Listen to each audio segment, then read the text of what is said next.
हरिओम तत्सत। धन कमाना किसे अच्छा नहीं लगता है। हर व्यक्ति चाहता है कि हमारे पास खूब धन हो, और ये धन जब अपने मेहनत से व्यक्ति कमाता है तो वह पवित्र धन कहलाता है, और धन में वृद्धि होती है धर्म से। अब हम धन कमा लिए, लेकिन हम धन को खर्च कैसे करें? तो आइए आज के चर्चा में हम देखेंगे कि कमाए हुए धन को किस तरह से कहां कहां पर खर्च करना चाहिए। एक तो पहले हम देख चुके हैं कि धन कमाना है किससे? अपने मेहनत से, धर्म के पथ पर चल करके धन कमाना है। अधर्म से 1 रुपया भी नहीं कमाना है, चाहे हम गरीब रह जाएं, चाहे बिना धन के रह जाएं। जो है प्रभु का है, देने वाला ऊपर वाला है, लेने वाला ऊपर वाला है। यदि हमारे पास नहीं है तो उसके हीन भावना से हमें ग्रसित नहीं होना है, और यदि हमारे पास धन आ जाए तो अहंकार नहीं आना चाहिए। बिना मेहनत का जब धन आता है तो 3 दुर्गुण लेकर के आता है: आलस्य, आत्म प्रशंसा और अहंकार। ये तीनों चीज लेकर के आता है, और तीनों ही पाप के, नरक के द्वार हैं। तो आइए, एक तो हमने देख लिया कि बिना मेहनत का धन नहीं कमाना है, अर्थात बिना मेहनत का आए हुए धन का जो है उपयोग नहीं करना है, नहीं लेना है, मेहनत से धन कमाना है। अब धन को जब आपने इकट्ठा कर लिया तो उसको खर्च कैसे करना है? तो सबसे पहले अपने उपार्जित धन से, जो भी आपने धन उपार्जन किया है, उसका कुछ अंश ब्राह्मणों की सेवा में, अर्थात भगवान की सेवा में, गुरु की सेवा में, गाय की सेवा में, समाज की सेवा के लिए जरूर निकालें, तो वह धन शुद्ध हो जाता है। पहले धन को शुद्ध करना है। भाई, हम पूजा पाठ करने जाते हैं तो पहले नहाते धोआते हैं, मतलब शरीर को शुद्ध करते हैं। तो धन को खर्च करने के पहले धन को शुद्ध करें, और धन शुद्ध होता है किससे? दान से। उचित जगह दान करना है। दान में भी अहंकार नहीं होना चाहिए। यह समझ में आनी चाहिए कि ऊपर वाले का दिया हुआ है, ऊपर वाले के आदेश से ही थोड़ा सा कुछ अंश, 2%, 4%, 10%, जो भी यथार्थ शक्ति है वह हम दान करें जरूरतमंद को। ये भगवान के द्वारा दिए गए धन को जो बिना दिए खा लेता है, बिना दान का, बिना भगवान को भोग लगाए खा लेता है, वह तो चोर है, वह पाप ही खाता है। तो धन शुद्ध हो गया।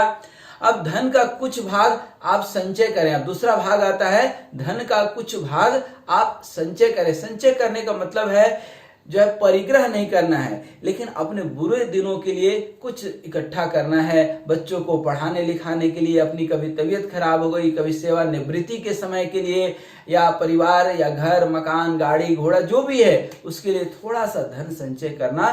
दूसरा, पहला क्या था कि जो भी आपके पास धन आया उसको थोड़ा सा दान दे दीजिए, वो शुद्ध हो गया।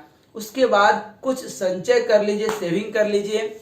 तीसरा है, जो आपके ऊपर निर्भर है परिवार के लोग, जैसे माता पिता, पत्नी, बच्चे, नौकर चाकर, पशु, जो भी आपके ऊपर, जैसे आप गाय पाले हैं, कुत्ता पाले हैं, जो भी है, जो भी आपके ऊपर निर्भर है, उसकी आवश्यकता पूरी करने में खर्च करें। अर्थात नौकर को आप, या जो भी बाई वगैरह आपके यहाँ काम करती हैं, उसको सैलरी दे, बच्चों की पढ़ाई के लिए जो है आप कुछ खर्च करें, पत्नी की आवश्यकता पूरी करें, माता पिता की सेवा पर खर्च करें, लेकिन यह खर्च अपनी आमदनी के अनुरूप हो। ये नहीं कि खर्च दिख रहा है 10 रुपये का कमाए हम 5 रुपया कर दे कर्जा लेकर के, नहीं, कर्जा लेकर के दर्जा जिंदगी में नहीं बढ़ाना है। तो तीसरा हुआ कि धन कहाँ खर्च करना है। चौथा, कोई अतिथि घर आ जाए तो यथाशक्ति उनका सत्कार करना है, भोजन आदि से उनको संतुष्ट करना है। चौथा धन का चौथा खर्च वहां पे। पांचवा, संत, गुरु, साधु या कोई महापुरुष यदि घर पर पधारे तो उनका समुचित सम्मान करें, तथा विदा करते समय अपने सामर्थ्य के अनुसार कुछ भेंट करें। नियमित कुछ दान करें, जैसे 1 रुपया रोज अथवा 100 रुपया महीना, जो भी सामर्थ्य हो।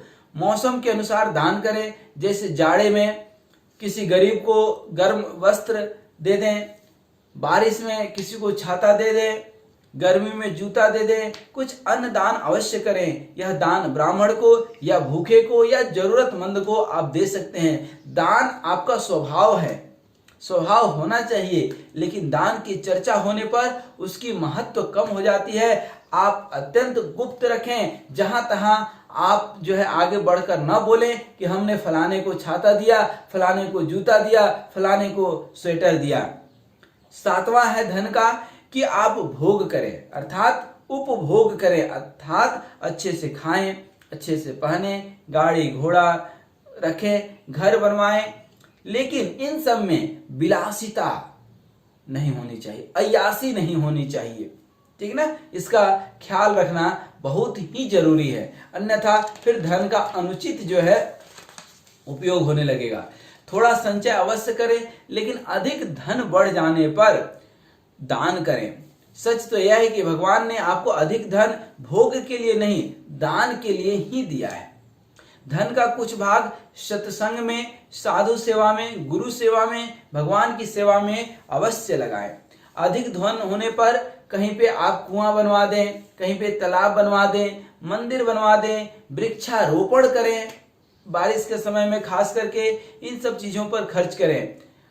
किसी को पढ़ाने लिखाने में आप खर्च कर दें। अगर पूरा खर्च करने का सामर्थ्य नहीं हो तो वैसी स्थिति में यदि कोई कर रहा है तो उसमें कुछ मदद कर दें। जैसे कहीं कुआं खुद रहा है, उसमें 20,000 लगना है तो आप उसमें 500 ही अपना सहयोग दे दें, तो ऐसा करके आप कुछ कर सकते हैं। हम लोग धनी से दान की अपेक्षा रखते हैं, लेकिन जो निर्धन होकर भी दान कर देते हैं, भीख में भी भीख दे दिए, वही असल में भगवान का भक्त है, उसी का धन का सदुपयोग है। महाभारत में प्रसंग आया है कि जो सामर्थ्यवान होकर क्षमा करता है, दरिद्र होकर भी दान करता है, स्वर्ग में देवता भी उनकी प्रतीक्षा करते हैं। ब्याज और कर्ज की वापसी समय पर अवश्य करें। एक तो कर्ज जल्दी लेना, यदि लेना ही पड़ गया तो समय पर वापस कर दें। यदि असमर्थ हैं तो क्षमा याचना सहित समय लें, लेकिन समय पर भुगतान कर दें। इसके लिए अन्य खर्चों में कटौती जरूर करें। अगर किसी को कुछ देने का वादा किए हैं तो उसे अवश्य दें, लेकिन बात बात पर वादा न करें। और अंत में ये सारे खर्च आप अपनी आमदनी के अंदर ही करें। तेते पांव पसारिए जेती लंबी। तो जिसका खर्च आमदनी से अधिक होता है वह कर्ज में डूबते चले जाता है, और कर्ज लिया हुआ व्यक्ति कभी भी मानसिक शांति का अनुभव नहीं करता है। धन के बिना धर्म पालन होना संभव नहीं है, धर्म के बिना मोक्ष संभव नहीं है। अतः धन का उपार्जन करना अति आवश्यक है, परंतु सतर्क रहने की आवश्यकता है, क्योंकि धन अपने साथ 3 अवगुण लेकर के आता है। जैसा कि हमने पहले भी कहा, धन से तृष्णा बढ़ती है, लालच बढ़ता है। आज लाख रुपया है, कल करोड़ रुपया हो जाए, इस तरह से मन की आकांक्षाएं आकाश में उड़ने लगती हैं। फिर धन आने पर अहंकार हो जाता है। कनक कनक ते सुने होंगे, कनक कनक ते 100 गुनी मादकता अधिकाई। वह खाए बौरात है, यह पाए बौराए। धन पाकर के व्यक्ति इतना बौरा हो जाता है जैसे कि वह कनक खा लिया हो, धतूरा खा लिया हो। धन कहीं चली नहीं जाए इसका भय तीसरा दोष हो जाता है, उसकी सुरक्षा की चिंता बनी रहती है। सब पर, हर एक व्यक्ति पर अविश्वास हो जाता है। सेना के ऊपर सेना, सेना के ऊपर सेनापति हम रख देते हैं। अतः मेहनत से धन प्राप्त करने का व्यक्ति को प्रयास करना चाहिए, तथा धन प्राप्त होने पर उपयुक्त त्रिदोषों से अपनी रक्षा करनी चाहिए, नहीं तो यही अर्थ अनर्थ का कारण बन जाएगा। धन एवं स्त्री में अतिशय मोहिनी शक्ति होती है, जो बड़े बड़े संत महात्माओं को भी विचलित कर देता है।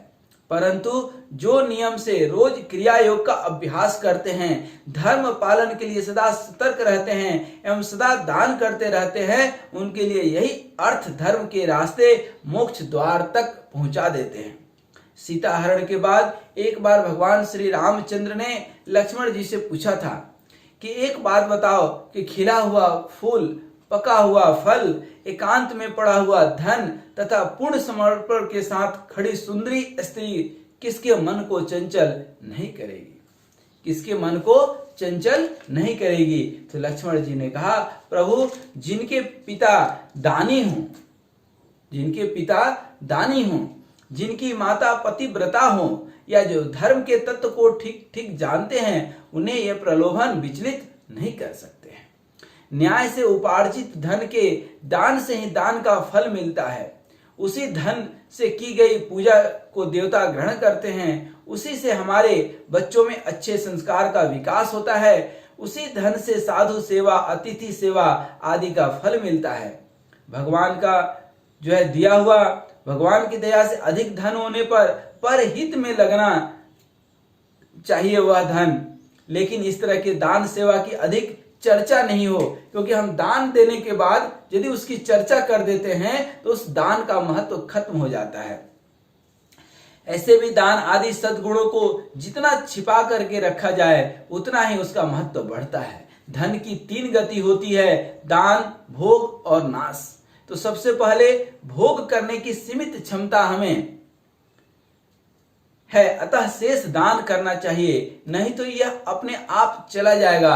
आपने सुना होगा, पानी बढ़े नाव, घर में बढ़े दाम, दो हाथ उलचिए यही सयानो काम। जब नाव में कहीं पानी आ जाए तो उसको उलीच करके बाहर कर देना चाहिए। उसी तरह से घर में ज्यादा धन आ जाए तो थोड़ा सा दान कर देना चाहिए। इससे धन सुरक्षित रहता है और धर्म में खर्च करने से वह और बढ़ता भी है। मन में होता है दान करने से धन घट जाएगा, धन घट जाएगा, लेकिन ऐसा नहीं होता है। जैसे एक दाना बोए जाने से 1000 दाना पैदा होता है, उसी तरह दान से ही धन बढ़ता है। यह शास्त्रों का वाक्य है, धर्मों का सार है। अतः धन का अर्जन एवं जो है न्याय पूर्वक एवं सावधानी पूर्वक ही उसका जो है भोग होना चाहिए। तो उसके भोग से जो हमने बताया कि धन का जो है किस तरह से दान करें, किस तरह से पहला 3 सबसे महत्वपूर्ण है कि धन शुद्ध होता है दान से, तो उसको सबसे पहले धन का कुछ अंश दान कर दें। दूसरा है संचय करना, थोड़ा सेविंग करना बहुत जरूरी है। उसके बाद जो बचता है तो आपके ऊपर जो निर्भर हैं, जो भी हैं, घर परिवार, माता पिता, बच्चे, उन सब के ऊपर खर्च करें। और चौथा और सबसे महत्वपूर्ण, तेते पाव पसारिए जेती लंबी सौर। तो इस तरह से उतना ही खर्च करना है, कर्जा लेकर के दर्जा नहीं बढ़ाना है। आपके पास जितना है उतने में ही खर्च करके जीवन जिए और सुखी जीवन जिए। इन्हीं शुभकामनाओं के साथ आप सभी को सादर नमस्कार। हरि ओम।